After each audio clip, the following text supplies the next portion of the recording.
Okay વિદ્યાર્થી મિત્રો, નમસ્કાર, ઓમ શાંતિ. તો આજે પિટ્યુટરી ગ્રંથિનો મિત્રો અભ્યાસ આપણે કરીએ. તો પ્રશ્ન છે આજનો, પિટ્યુટરી ગ્રંથિ વર્ણવો અથવા પિટ્યુટરી ગ્રંથિને જાણો છો તમે હાઇપોફાઇસિસ પણ કહેવામાં આવે છે. તો પિટ્યુટરી ગ્રંથિ અથવા હાઇપોફાઇસિસ. તો સૌથી પહેલા આપણે સ્થાન જોઈએ કે ભાઈ પિટ્યુટરી ગ્રંથિ શરીરમાં ક્યાં આવેલી હોય છે. તો આપણને ખબર છે કે પિટ્યુટરી ગ્રંથિ છે મગજમાં આવેલી હોય છે. મગજમાં હાઇપોથેલેમસની નીચે સ્ફિનોઇડના અસ્થિ ગુહામાં ગોઠવાયેલી હોય છે. હવે આ સ્ફિનોઇડ છે એક હાડકું છે, બરાબર, ખોપરીનું હાડકું છે. આ ટાઈપનો અહીંયા આ જે રેડ કલર થી દર્શાવેલું છે આ સ્ફિનોઇડ અસ્થિ છે. તો આ સ્ફિનોઇડ અસ્થિની અસ્થિ ગુહા એટલે અંદરનું પોલાણ. અહીંયા તમે જોઈ શકો છો કે આ પિટ્યુટરી ગ્રંથિ છે, આ બ્લુ કલર થી દર્શાવેલી છે, એ સ્ફિનોઇડ અસ્થિના ખાડામાં ગોઠવાયેલી છે. એ સ્ફિનોઇડ અસ્થિનો ખાડો એટલે અહીં લખ્યું છે અસ્થિ ગુહા. તો આ સ્ફિનોઇડ અસ્થિ છે. સ્ફિનોઇડ અસ્થિની અંદર આવો ખાડા જેવો ભાગ છે, બરાબર, જેને અસ્થિ ગુહા કહેવાય. અસ્થિમાં આવેલું પોલાણ જેને શું કહેવાય? અસ્થિ ગુહા. આ અસ્થિ ગુહામાં પિટ્યુટરી ગ્રંથિ ગોઠવાયેલી હોય છે. ઓકે, હવે આ જે ગુહા જેવો ભાગ છે, ખાડા જેવો ભાગ છે, એને સેલા ટર્સિકા કહેવામાં આવે છે. શું કહેવાય છે? એને સેલા ટર્સિકા કહેવાય છે. તો આ સ્થાન થઈ ગયું કે મગજમાં હાઇપોથેલેમસની નીચે, બરાબર. હવે તો તમને ખ્યાલ છે કારણ કે હાઇપોથેલેમસ ગ્રંથિનો અભ્યાસ આપણે આની પહેલાની ટૂંકનો જોઈ ગયા છે. હાઇપોથેલેમસ હોય, આની નીચે પિટ્યુટરી ગ્રંથિ આવેલી હોય, બરાબર, અને મસ્તિષ્ક દંડ વડે જોડાયેલ હોય છે. તો મગજમાં હાઇપોથેલેમસની નીચે સ્ફિનોઇડના અસ્થિ ગુહામાં ગોઠવાયેલ હોય. આ ગુહાને શું કહેવામાં આવે છે? સેલા ટર્સિકા કહેવામાં આવે છે. પિટ્યુટરી ગ્રંથિ હાઇપોથેલેમસ સાથે મસ્તિષ્ક દંડ અથવા તો મસ્તિષ્ક નિવાપ વડે જોડાયેલી હોય છે. એટલે કે આ હાઇપોથેલેમસ છે, આ આંતર મસ્તિષ્ક છે, તળિયાનો ભાગ હાઇપોથેલેમસ, પછી મસ્તિષ્ક દંડ આપણે દોરીએ, આ મસ્તિષ્ક દંડ છે, આ મસ્તિષ્ક દંડ, અને એની નીચે આ પિટ્યુટરી ગ્રંથિ. આ રીતે પિટ્યુટરી ગ્રંથિ જોડાયેલો હોય છે. આ પિટ્યુટરી ગ્રંથિ અગ્ર અને પશ્વ. તો આ હાઇપોથેલેમસ નો ભાગ છે એ પિટ્યુટરી સાથે કોના દ્વારા જોડાયેલો હોય છે? બરાબર, મસ્તિષ્ક દંડ અથવા એને મસ્તિષ્ક નિવાપ પણ કહેવામાં આવે છે. સમગ્ર પિટ્યુટરી ગ્રંથિ બે ખંડમાં વિભાજિત પામેલી છે. એટલે આખી પિટ્યુટરી ગ્રંથિ છે એ બે ખંડમાં વિભાજન પામેલી છે. બે ખંડના નામ છે એડિનો હાઇપોફાઇસિસ અને ન્યુરો હાઇપોફાઇસિસ. બરાબર, આવા બે ખંડ પડે છે, એડિનો હાઇપોફાઇસિસ અને ન્યુરો હાઇપોફાઇસિસ. હવે એડિનો હાઇપોફાઇસિસ છે એ આગળનો ખંડ છે, એના બે ભાગ પડે છે, બરાબર. હવે દાખલા તરીકે જો અહીંયા આપણે આકૃતિમાં જોઈએ, થોડીક મોટી ગ્રંથિ જોઈએ એટલે સ્પષ્ટ દેખાય. આ પિટ્યુટરી ગ્રંથિ છે, સમજો, આ પિટ્યુટરી ગ્રંથિ. હવે એના બે ભાગ પડ્યા, એટલે આ જે ભાગ છે એને આપણે શું કહીશું? ન્યુરો હાઇપોફાઇસિસ. અને આ જે ભાગ છે એને કહીશું આપણે એડિનો હાઇપોફાઇસિસ. હવે એડિનો હાઇપોફાઇસિસ છે આગળનો ભાગ, અહીંયાથી આટલો ભાગ, એના ફરીથી બે ભાગ પડે છે, બે ખંડ.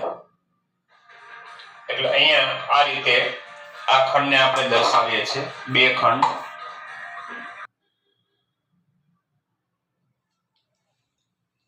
હા, તો મિત્રો એડિનો હાઇપોફાઇસિસ છે એટલે કે પિટ્યુટરીનો જે અગ્રખંડ છે એ ફરીથી પાછા બે ખંડમાં વિભાજન પામે છે, બરાબર. એટલે અહીંયા જોઈ શકો છો કે આ જે ભાગ છે એ અગ્રખંડ કહેવાય. પછીનો આ વચ્ચેનો જે ભાગ છે એ મધ્ય પિટ્યુટરી કહેવાય અને આ પાછળનો જે ભાગ છે આ પશ્વ પિટ્યુટરી કહેવાય છે. એટલે વાસ્તવિક હવે 3 ખંડો બની ગયા. અગ્ર પિટ્યુટરી ગ્રંથિ, પશ્વ પિટ્યુટરી ગ્રંથિ, મધ્ય પિટ્યુટરી ગ્રંથિ અને પશ્વ પિટ્યુટરી ગ્રંથિ. તો હાઇપોફાઇસિસ એટલે કે પિટ્યુટરી ગ્રંથિના બે મુખ્ય ભાગ, એડિનો હાઇપોફાઇસિસ અને ન્યુરો હાઇપોફાઇસિસ. તો એડિનો હાઇપોફાઇસિસ છે અગ્ર અને મધ્ય ખંડમાં વિભાજન પામે એટલે એ અગ્ર પિટ્યુટરી અને મધ્ય પિટ્યુટરી ગ્રંથિ બને. અને પશ્વ ખંડ છે જે ન્યુરો હાઇપોફાઇસિસ એ પશ્વ પિટ્યુટરી ગ્રંથિ તરીકે વર્તે છે. ચાલો હવે આપણે ત્રણેયના અલગ અલગ અંતઃસ્ત્રાવોનો અભ્યાસ કરવાનો છે. તો પહેલા અગ્ર પિટ્યુટરી ગ્રંથિ છે એમાંથી 6 જેટલા અંતઃસ્ત્રાવો મુક્ત થાય છે. અહીંયા નામ લખ્યા છે, પછી એના વિશે આપણે એક એક વિગતવાર અભ્યાસ કરવાનો છે. GH એટલે ગ્રોથ હોર્મોન, PRL એટલે prolactin hormone, TSH thyroid stimulating hormone, ACTH એટલે એડ્રીનો કોર્ટિકોટ્રોપિક હોર્મોન. પછી પાંચમો અંતઃસ્ત્રાવ છે LH લ્યુટિનાઇઝિંગ હોર્મોન અને FSH એટલે કે ફોલિકલ સ્ટિમ્યુલેટિંગ હોર્મોન. આ 6 અંતઃસ્ત્રાવ છે એ અગ્ર પિટ્યુટરી ગ્રંથિમાંથી ઉત્પન્ન થાય છે. પછી આ એક અંતઃસ્ત્રાવ છે MSH મેરિનોસાઇટ સ્ટિમ્યુલેટિંગ હોર્મોન જે મધ્ય પિટ્યુટરીમાંથી ઉત્પન્ન થાય છે. અને પશ્વ પિટ્યુટરીમાંથી બે અંતઃસ્ત્રાવ મુક્ત થાય, એન્ટી ડાયુરેટિક હોર્મોન ADH અને બીજો ઓક્સિટોસિન. તો આ બે અંતઃસ્ત્રાવ ADH અથવા જેને વાસોપ્રેસિન પણ કહેવાય છે અને બીજો ઓક્સિટોસિન. તો હવે શરૂ કરીએ મિત્રો. સૌથી પહેલા અગ્ર પિટ્યુટરી ગ્રંથિના અંતઃસ્ત્રાવો આપણે જોવાના છે. તો અગ્ર પિટ્યુટરી ગ્રંથિ છે એ 6 અંતઃસ્ત્રાવ ઉત્પન્ન કરે, બરાબર. એમાં સૌથી પહેલો અંતઃસ્ત્રાવ છે GH એટલે ગ્રોથ હોર્મોન, જેને ગુજરાતીમાં વૃદ્ધિ અંતઃસ્ત્રાવ કહેવામાં આવે છે. ગ્રોથ હોર્મોન સોમેટોટ્રોપિક હોર્મોન્સ તરીકે પણ એને ઓળખવામાં આવે છે. STH somatotropic hormone. તો હવે આ GH છે શું કાર્ય કરે? ગ્રોથ હોર્મોન મિત્રો શબ્દ ઉપરથી જ અર્થ ખ્યાલ આવી જાય કે ભાઈ ગ્રોથ હોર્મોન છે એટલે ગ્રોથ એટલે કે વૃદ્ધિ સાથે સંકળાયેલો અંતઃસ્ત્રાવ છે. તો કાર્ય છે બધી પેશીઓની વૃદ્ધિ અને વિકાસ કરાવે, કોષ વિભાજન ઝડપી બનાવે, પ્રોટીન સંશ્લેષણની અને હાડકાની વૃદ્ધિ ઝડપી કરે છે. એટલે ટૂંકમાં વૃદ્ધિ સાથે સંકળાયેલો અંતઃસ્ત્રાવ છે એટલે પેશીઓની વૃદ્ધિ કરાવે, કોષ વિભાજન ઝડપી બનાવે, પ્રોટીન સંશ્લેષણની ક્રિયા કરાવે, હાડકાની વૃદ્ધિ કરાવે, બરોબર. હવે આપણને ખ્યાલ છે મિત્રો કે કોઈ પણ અંતઃસ્ત્રાવ છે યોગ્ય માત્રામાં શરીરમાં બનવું જોઈએ. જો એ ઓછી માત્રામાં બને તો પણ એની ખામી સર્જાય અને અંતઃસ્ત્રાવ જો જરૂરિયાત કરતા વધારે ઉત્પન્ન થાય તો પણ નુકસાનકારક બની શકે. તો ગ્રોથ હોર્મોન સંબંધિત ખામીઓ કઈ કઈ છે, બરાબર છે. તો GH સંબંધિત ખામી એમાં પહેલી આવે છે મહાકાયતા. મહાકાયતા એટલે શું? તો કે ગ્રોથ હોર્મોનના વધુ પડતા સ્ત્રાવથી, બરાબર, શરીરની અસામાન્ય વૃદ્ધિ પ્રેરે છે. એટલે શરીરમાં ગ્રોથ હોર્મોન ખૂબ જ મોટા પાયે ઉત્પન્ન થાય, મોટા જથ્થામાં ઉત્પન્ન થાય, બરાબર. તો હવે એનું કાર્ય શું છે? વૃદ્ધિ કરાવવાનું, બરાબર. તો શરીરની અસામાન્ય વૃદ્ધિ થાય, શરીરની હાઈટ કે ઊંચાઈ છે એકદમ અસામાન્ય થઈ જાય એટલે ખૂબ જ વધુ પડતી ઊંચાઈ થઈ જાય, બરાબર છે. તો એને મહાકાયતા કહેવામાં આવે છે. પછી બીજું છે વામનતા. વામન એટલે શું? વામન એટલે નીચું અથવા ઠીંગણું. તો GH ના ઓછા સ્ત્રાવના કારણે વૃદ્ધિ કુંઠિત થાય છે. વૃદ્ધિ કુંઠિત થાય એટલે GH નો ઓછો સ્ત્રાવ એટલે સ્વાભાવિક છે કે કોષ વિભાજન ને પ્રોટીન સંશ્લેષણ ને ઓછું બને એટલે કોષ વિભાજનની ક્રિયા જે ધીમી પડે એટલે સામાન્ય રીતે જથ્થામાં કોષો ઓછા વધે એટલે શરીરની જે વૃદ્ધિ થવી જોઈએ એટલી વૃદ્ધિ થઈ ન શકે એટલે વૃદ્ધિને અવરોધાય છે, વૃદ્ધિ કુંઠિત થાય છે અને શરીર કેવું રહે છે? નીચું રહે છે, અને વામનતા કહેવાય છે. બરાબર. અને પિટ્યુટરીના જીએચના સ્ત્રાવને કારણે થાય છે, એટલે આને પિટ્યુટરી વામનતા કહેવામાં આવે છે. શું કહેવામાં આવે છે? પિટ્યુટરી વામનતા કહેવામાં આવે છે. તો જીએચના ઓછા સ્ત્રાવને કારણે વૃદ્ધિ કુંઠિત થાય છે અને પરિણામે પિટ્યુટરી વામનતા સર્જાય છે. ત્યાર પછી ત્રીજો પોઈન્ટ આવે છે મિત્રો, વિરૂપતા. એક્રોમિગેલી કહેવાય છે. વિરૂપતા ગુજરાતી શબ્દ છે, એને એક્રોમિગેલી કહેવાય છે. તો પુખ્ત વ્યક્તિમાં વચગાળાની ઉંમરમાં વૃદ્ધિ અંતઃસ્ત્રાવોનો વધુ પડતો સ્ત્રાવ, એટલે પુખ્ત વ્યક્તિમાં વચગાળાની જે ઉંમર છે, બરાબર, એકદમ બાલ્યાવસ્થા અને એકદમ વૃદ્ધાવસ્થા પણ નહીં, એવી વચગાળાની ઉંમર છે, બરાબર, એમાં જીએચ નો વધુ પડતો સ્ત્રાવ એક ગંભીર શારીરિક પરિવર્તન પ્રેરે છે. ખાસ કરીને ચહેરાના કદમાં અસામાન્ય વધારો થાય છે. આ ગંભીર શારીરિક પરિવર્તન તો આવી વ્યક્તિમાં, પુખ્ત વ્યક્તિમાં જ્યારે જીએચ નો સ્ત્રાવ ખૂબ જ વધવા લાગે એ સમયે મોઢાનું કદ છે મોટું થઈ જાય છે. જડબાના, મોઢાના હાડકા, ચહેરાના હાડકા છે પુષ્કળ પ્રમાણમાં વૃદ્ધિ પામે છે.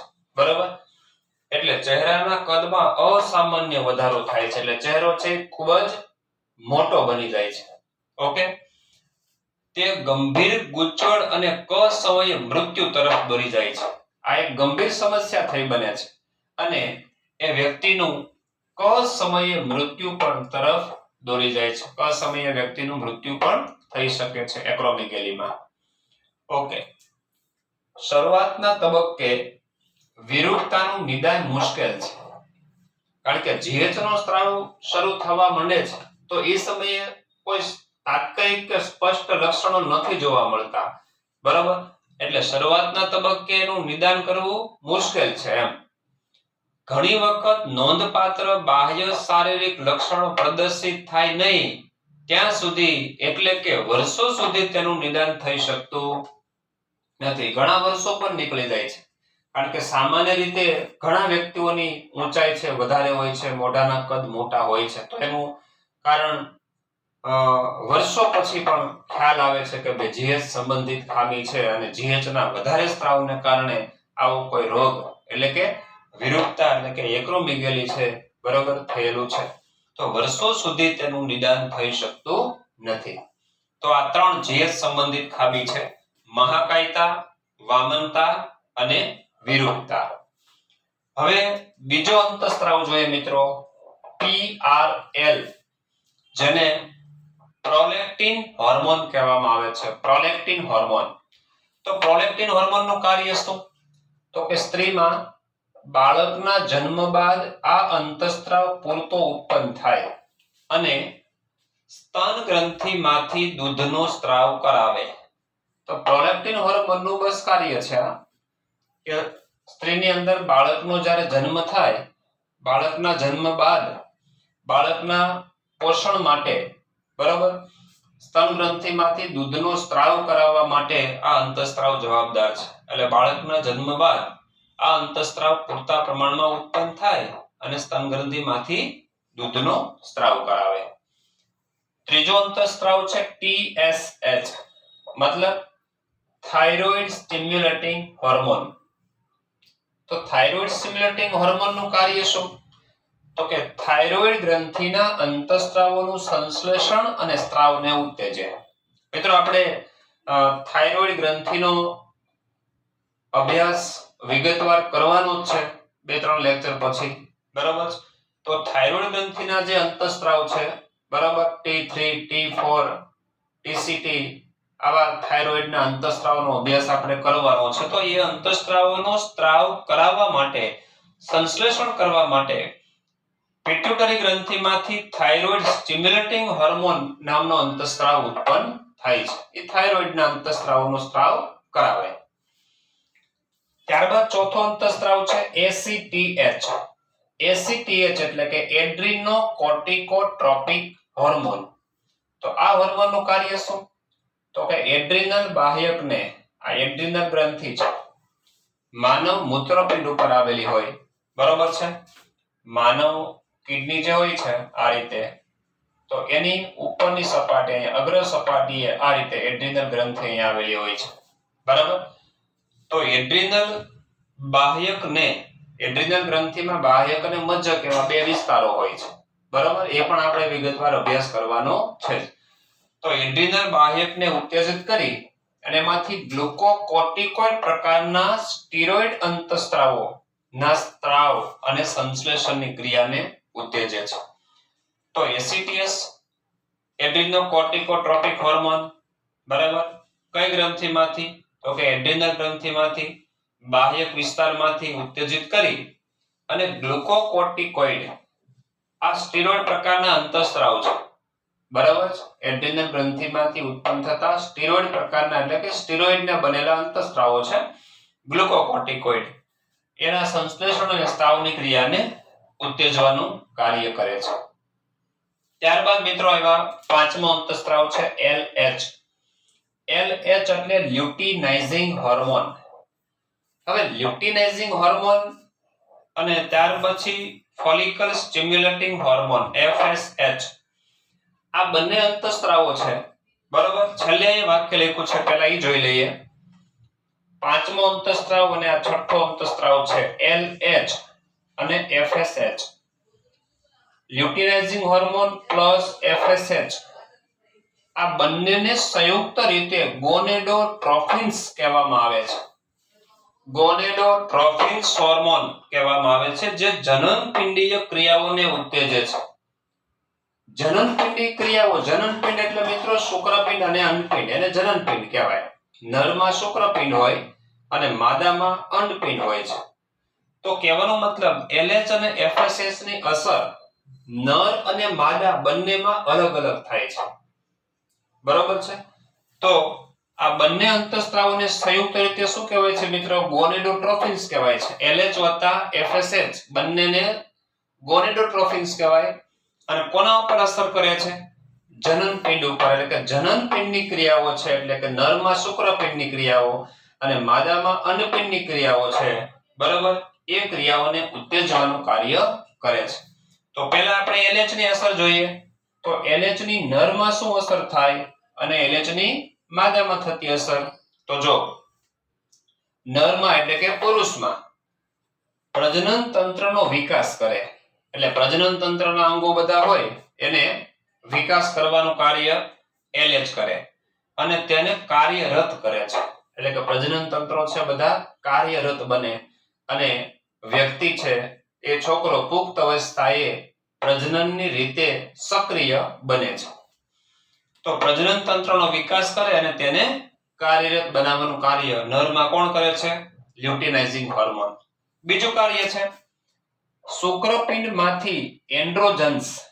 એન્ડ્રોજન્સ એટલે એક પ્રકારના અંતઃસ્ત્રાવો, નરના અંતઃસ્ત્રાવોને એન્ડ્રોજન્સ કહેવાય. એમાંનો મુખ્ય અંતઃસ્ત્રાવ ટેસ્ટોસ્ટેરોન છે. આપણે જાણીએ છીએ ભાઈ શુક્રપિંડમાં ટેસ્ટોસ્ટેરોન ઉત્પન્ન થાય, જે નરના જાતીય લક્ષણો માટે જવાબદાર છે, બરાબર. તો એ એન્ડ્રોજન્સ પ્રકારનો અંતઃસ્ત્રાવ કહેવાય છે. એનું સંશ્લેષણ અને સ્ત્રાવની ક્રિયાને પણ ઉત્તેજે, બરાબર. તો નરમાં LH ના કાર્યો કેટલા થયા મિત્રો? તો કે પ્રજનન તંત્રનો વિકાસ કરે અને પ્રજનન તંત્રને કાર્યરત બનાવે. અને બીજું શું કાર્ય કરે? તો કે શુક્રપિંડમાંથી એન્ડ્રોજન્સ એટલે કે ટેસ્ટોસ્ટેરોનનો સ્ત્રાવ કરાવે અને એના સંશ્લેષણની ક્રિયાને ઉત્તેજે. ત્યાર પછી લ્યુટિનાઇઝિંગ હોર્મોન છે માદામાં શું કાર્ય કરે? તો કે પરિપક્વ પુટિકા એટલે કે ગ્રાફેન પુટિકામાંથી અંડપતન કરાવે છે, બરાબર. હવે ગ્રાફેન પુટિકામાંથી અંડપતન થવું એટલે શું? અહીંયા આપણે એક આકૃતિ દ્વારા આ બાબતને સમજીએ થોડુંક.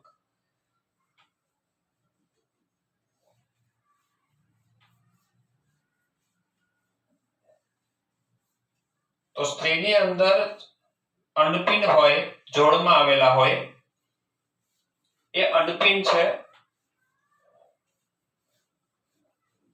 એમાં આવી પુટિકાઓ આવેલી હોય છે. આકૃતિમાં આપણે જોઈએ.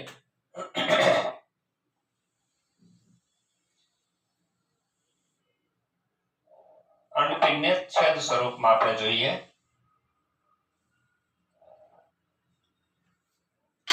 અંડપુટિકાઓ આ અંડપુટિકા છે. અંડપુટિકાની અંદર આવા અંડકોષો ડેવલપ થાય છે. આ અંડપુટિકા વૃદ્ધિ પામે એટલે મોટા કદની બને છે. અંડકોષ પણ એમાં થોડોક વિકસિત બને છે.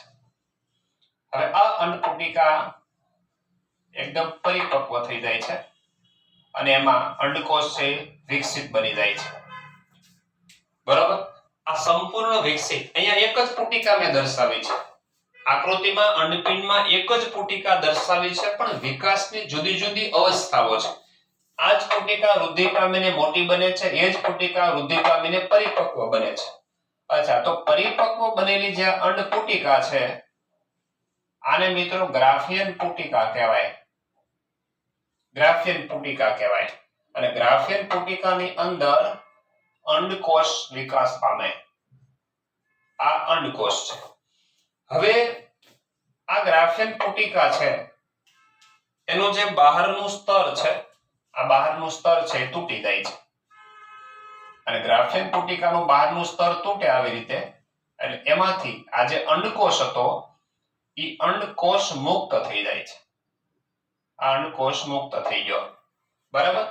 હવે આ જે ગ્રાફિયન પુટિકાની જે દિવાલ હતી, બરોબર, અંડકોષ આમાંથી બહાર નીકળી ગયો. હવે આ ગ્રાફિયન પુટિકાની જે દિવાલ હતી, બરોબર, એ સંકોચાઈ જાય. સંકોચાઈ જાય એટલે એમાંથી આવી એક ગ્રંથિમય રચના તૈયાર થાય. આવી એક ગ્રંથિમય રચના તૈયાર થાય છે. ઓકે, આ રચના જે બને છે એને કોર્પસ લ્યુટિયમ કહેવાય મિત્રો. કોર્પસ લ્યુટિયમ કહેવાય. આ કોર્પસ લ્યુટિયમ છે એમાંથી પ્રોજેસ્ટેરોન નામનો અંતઃસ્ત્રાવ ઉત્પન્ન થાય. પ્રોજેસ્ટેરોન. અને આ જે અંડપુટિકા છે, જાણો છો તમે મિત્રો, અંડપુટિકામાંથી ઈસ્ટ્રોજનનો સ્ત્રાવ થાય છે. આ બધી અંડપુટિકાઓ છે તો અંડપુટિકાઓ છે ઈસ્ટ્રોજનનો સ્ત્રાવ કરે.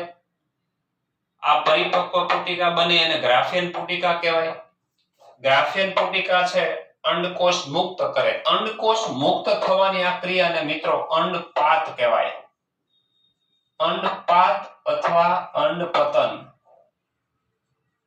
અંડપાત અથવા અંડપતન કહેવાય.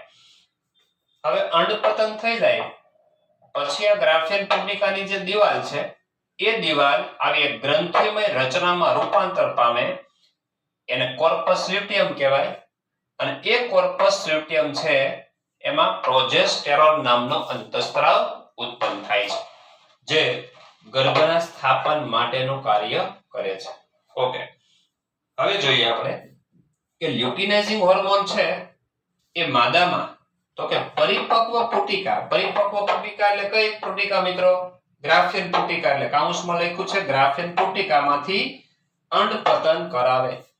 બરાબર છે. તો અંડપતન ક્યારે થાય? કે જ્યારે સ્ત્રીના શરીરમાં લ્યુટિનાઇઝિંગ હોર્મોનનું પ્રમાણ વધારે હોય ત્યારે. ઓકે, બીજું, અંડપતન બાદ ગ્રાફિયન પુટિકા કોર્પસ લ્યુટિયમમાં ફેરવાય અને કોર્પસ લ્યુટિયમનો વિકાસ થાય. તો ગ્રાફિયન પુટિકા છે અંડપતન થઈ ગયું. હવે એની દિવાલ છે ગ્રંથિમય રચનામાં રૂપાંતર પામી અને એમાંથી શું બની ગયો? કોર્પસ લ્યુટિયમ બની ગયો. હવે કોર્પસ લ્યુટિયમ ડેવલપ થાય અને એમાંથી પ્રોજેસ્ટેરોનનો સ્ત્રાવ થાય. અને આ પ્રોજેસ્ટેરોન હવે ગર્ભ સ્થાપન માટે જવાબદાર બને. ગર્ભ સ્થાપન માટેની તૈયારીઓ છે, બરોબર, એ કરવા લાગે છે. તો આ એલએચના કાર્યો નર અને માદામાં. હવે જોઈએ ફોલિકલ સ્ટિમ્યુલેટિંગ હોર્મોન. તો એફએસએચ નું કાર્ય નરમાં શું છે? તો કે એફએસએચ એટલે કે ફોલિકલ સ્ટિમ્યુલેટિંગ હોર્મોન અને વત્તા એન્ડ્રોજન્સ. અને વત્તા એન્ડ્રોજન્સ આ બંને અંતઃસ્ત્રાવો શુક્રકોષ જનન એટલે કે સ્પર્મેટોજેનેસિસની ક્રિયાને નિયંત્રિત કરે છે. હવે સ્પર્મેટોજેનેસિસની ક્રિયા એટલે શું મિત્રો? ગુજરાતીમાં કહેવાય શુક્રકોષ જનન. તો જાણો છો મિત્રો કે શુક્રપિંડ હોય, શુક્રપિંડ, તો શુક્રપિંડમાં શુક્રકોષો બનવાની ક્રિયા, શુક્રપિંડમાં શુક્રકોષો બનવાની ક્રિયાને શુક્રકોષ જનન કહેવાય. અંગ્રેજીમાં એને સ્પર્મેટોજેનેસિસ કહેવાય. તો આ ક્રિયાને ઉત્તેજવાનું કાર્ય કોણ કરે? તો કે એફએસએચ અને વત્તા એન્ડ્રોજન્સ આ બંને સંયુક્ત રીતે આ કાર્ય કરે છે. શુક્રપિંડમાં શુક્રકોષોનું નિર્માણની ક્રિયાને નિયંત્રિત કરે છે. અને માદામાં એફએસએચ નું કાર્ય શું છે? તો કે અંડપુટિકાની વૃદ્ધિ કરાવે. આ જે અંડપુટિકાઓ છે એની વૃદ્ધિ માટે જવાબદાર છે. અને તેમાંથી ઈસ્ટ્રોજનનો સ્ત્રાવ થાય છે. એમાંથી કોનો સ્ત્રાવ થાય છે? ઈસ્ટ્રોજનનો સ્ત્રાવ થાય છે. ઈસ્ટ્રોજનનો સ્ત્રાવ શરૂ થાય બરાબર એટલે જે સ્ત્રીના લક્ષણો છે, સ્ત્રૈણ લક્ષણો કહેવાય. સ્ત્રીઓનો શરમાળ સ્વભાવ હોય છે. સ્ત્રીનો અવાજ એકદમ તીણો હોય છે, ઝીણો અવાજ હોય છે.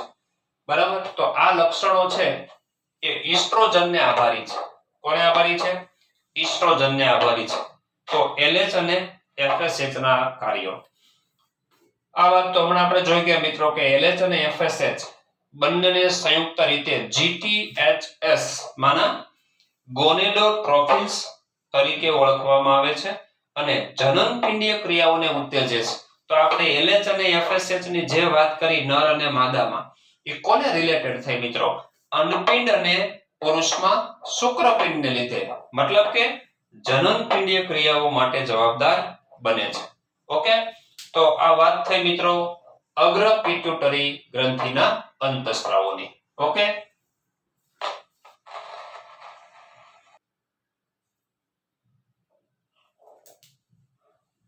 મિત્રો તો હવે આગળ વધીએ આપણે અગ્ર પિટ્યુટરીના અંતઃસ્ત્રાવો પછી મધ્ય પિટ્યુટરી ગ્રંથિના અંતઃસ્ત્રાવો.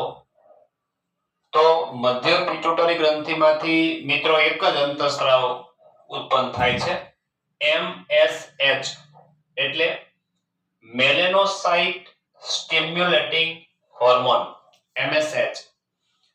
હવે આ MSH શું કાર્ય કરે? તો કે મેલેનોસાઇટ છે મિત્રો, આ ત્વચાની અંદર આવેલા પ્રકારના કોષો છે કે જે મેલેનિન ધરાવતા કોષો કહેવાય. મેલેનિન જે કાળા રંગનું રંજક દ્રવ્ય છે મેલેનિન, બરાબર છે. ત્વચાનો રંગ છે એના માટે જવાબદાર રંજક દ્રવ્ય મેલેનિન છે. જેમ મેલેનિન ત્વચાની અંદર વધુ હોય એમ ત્વચાનો રંગ વધુ ઘેરો હોય, એમ ત્વચાનો રંગ કાળો હોય, ઘેરો કહેવાય. તો એ કોષો છે મેલેનોસાઇટ, એ મેલેનિન ધરાવતા કોષો એના પર અસર કરે અને ચામડીના રંગ કણોનું નિયમન કરે છે. તો મેલેનોસાઇટ સ્ટિમ્યુલેટિંગ હોર્મોન કોની ઉપર અસર કરે? તો કે ત્વચાની અંદર જે મેલેનોસાઇટ કોષો હોય, બરાબર, જે મેલેનિન ધરાવતા કોષો છે એના પર અસર કરી અને ચામડીના રંગ કણોનું નિયમન કરે છે. ત્યારબાદ આપણે એવા મિત્રો પશ્ચ પિટ્યુટરી ગ્રંથિના અંતઃસ્ત્રાવો. તો પશ્ચ પિટ્યુટરીમાં બે અંતઃસ્ત્રાવો ઉત્પન્ન થાય છે, બરાબર, એડીએચ અને ઓક્સિટોસિન. તો જો પશ્ચ પિટ્યુટરી ગ્રંથિ છે, એડીએચ અથવા વાસોપ્રેસિન અને બીજો ઓક્સિટોસિન, આવા બે અંતઃસ્ત્રાવોનો સંગ્રહ અને સ્ત્રાવ કરે છે. સંગ્રહ અને સ્ત્રાવ કરે છે. પણ હકીકતે વાત એમ છે મિત્રો કે ખરેખર આ બંને અંતઃસ્ત્રાવો એટલે કે એડીએચ અને ઓક્સિટોસિન આ બંને અંતઃસ્ત્રાવો હાઇપોથેલેમસ દ્વારા સંશ્લેષણ પામે છે. કોના દ્વારા ઉત્પન્ન થાય છે? હાઇપોથેલેમસ દ્વારા સંશ્લેષણ પામે અને તેનું ચેતાક્ષ દ્વારા ન્યુરોહાઇપોફાઇસિસ તરફ વહન થાય છે. હવે ન્યુરોહાઇપોફાઇસિસ એટલે મિત્રો પશ્ચ પિટ્યુટરી ગ્રંથિ, બરાબર. તો આપણે જાણીએ છીએ કે ભાઈ હાઇપોથેલેમસનો જે ભાગ છે એમાં આપણે આવી ટાઈપની રચના જોઈ ગયા છીએ. આ એપોફિશલ, બરાબર, નિવાહિકા શિરા અને આ રીતે અગ્ર અને પશ્ચ પિટ્યુટરી ગ્રંથિઓ. તો અહીંયાનો જે ચેતાકોષ છે, આ ચેતાકોષ એ પશ્ચ પિટ્યુટરી સાથે ચેતાક્ષ દ્વારા જોઈન્ટ થયેલો હોય છે, જોડાયેલો હોય છે. આ ચેતાક્ષ છે, આ હાઇપોથેલેમસ, આ ચેતાકોષ છે, હાઇપોથેલેમસનો ચેતાકોષ. આવી કઈક રચના આપણે જાણીએ છીએ. આ અગ્ર પિટ્યુટરી છે, આ પશ્ચ પિટ્યુટરી ગ્રંથિ છે. તો પશ્ચ પિટ્યુટરી ગ્રંથિમાંથી હકીકતે બે અંતઃસ્ત્રાવો ઉત્પન્ન થાય એમ આપણે કીધું, એડીએચ અને ઓક્સિટોસિન. પણ હકીકતે વાત એમ છે, આ વાક્ય એવું કહે છે કે આ બંને અંતઃસ્ત્રાવો હાઇપોથેલેમસ દ્વારા જ બને છે. હાઇપોથેલેમસ દ્વારા નિર્માણ પામી અને ચેતાક્ષ દ્વારા વહન પામી અને પશ્ચ પિટ્યુટરીમાં સંગ્રહ થાય છે. ઓકે, તો ખરેખર આ બંને અંતઃસ્ત્રાવો હાઇપોથેલેમસ દ્વારા સંશ્લેષણ પામે છે અને તેનું ચેતાક્ષ દ્વારા ન્યુરો હાઇપોફાઇસિસ તરફ વહન થાય છે. ન્યુરો હાઇપોફાઇસિસ એટલે પશ્ચ પિટ્યુટરી ગ્રંથિ. હવે આ બંને અંતઃસ્ત્રાવોના કાર્યો જોઈ લઈએ મિત્રો. તો ઓક્સિટોસિન શું કાર્ય કરે છે? તો કે અરેખિત સ્નાયુના સંકોચનની ક્રિયાને ઉત્તેજે છે. ઓક્સિટોસિન છે બરાબર, અરેખિત સ્નાયુના સંકોચનની ક્રિયાને ઉત્તેજે છે. ખાસ કરીને માદામાં બાળ પ્રસવ સમયે ગર્ભાશયનું ઝડપી સંકોચન કરે છે. હવે ગર્ભાશય છે એ અરેખિત સ્નાયુની દિવાલ છે બરાબર, તો ગર્ભાશયની દિવાલમાં સંકોચન પ્રેરી અને બાળ પ્રસવને સરળ બનાવે છે. અને પછીનું કાર્ય છે સ્તન ગ્રંથિમાંથી દૂધનો સ્ત્રાવ કરવાનું બરાબર. તો ઓક્સિટોસિન પણ સ્તન ગ્રંથિમાંથી દૂધનો સ્ત્રાવ કરે છે. આગળ આવી જઈએ મિત્રો, અગ્ર પિટ્યુટરીમાંથી PRL પ્રોલેક્ટિન હોર્મોન છે, એ પણ સ્તન ગ્રંથિમાંથી દૂધના સ્ત્રાવ માટે જવાબદાર છે. બીજો અંતઃસ્ત્રાવ છે મિત્રો ADH એન્ટી ડાયુરેટિક હોર્મોન અથવા જેને વાસોપ્રેસિનના નામથી ઓળખાય છે. તો ADH મુખ્યત્વે મૂત્રપિંડ ઉપર અસર કરે છે. કયા અંગ ઉપર અસર કરે છે? મૂત્રપિંડ ઉપર. DCT તથા સંગ્રહણ નલિકા, DCT ડિસ્ટલ કોન્વોલ્યુટેડ ટ્યુબ્યુલ મતલબ દૂરસ્થ ગુચલામય ભાગ જાણો છો મિત્રો. તો દૂરસ્થ ગુચલામય ભાગ અને સંગ્રહણ નલિકા દ્વારા પાણી અને ઇલેક્ટ્રોલાઇટ એટલે કે ક્ષારના પુનઃ શોષણની ક્રિયાને ઉત્તેજે છે, એટલે કે પુનઃ શોષણની ક્રિયા કરાવે છે. તેથી મૂત્ર દ્વારા પાણીની ઘટ જે પડે છે જેને ડાયુરેસિસ કહેવાય છે એને ઓછી કરે છે બરાબર છે, કારણ કે પાણીનું પુનઃ શોષણ કરે સંગ્રહણ નલિકા બરાબર. અને પાણીનું પુનઃ શોષણ થાય એટલે મૃત વૃદ્ધિ છે અટકે છે, એટલે શરીરમાં પાણીનું પ્રમાણ જળવાઈ રહે છે. એટલે મૂત્ર દ્વારા વધારાના જે પાણીની ઘટ પડે છે જેને ડાયુરેસિસ કહેવાય એ ઓછી કરે છે.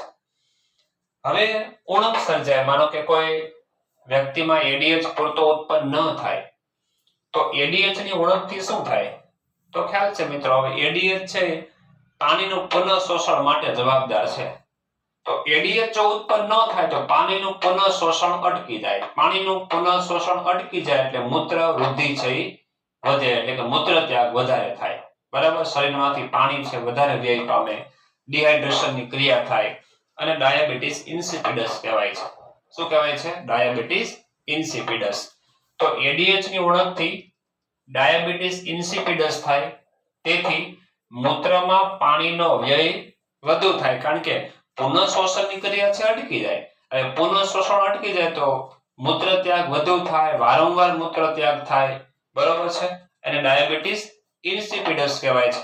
અને વધુ માત્રામાં મૂત્રનો ત્યાગ થાય તો શરીરમાંથી પાણીનું પ્રમાણ વ્યય વધારે પામે એટલે ડિહાઇડ્રેશનની ક્રિયા થાય છે.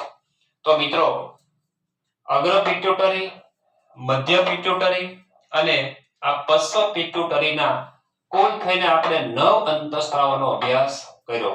તો પિટ્યુટરી ગ્રંથિનો અભ્યાસ અહીંયા પૂર્ણ કરીએ છીએ.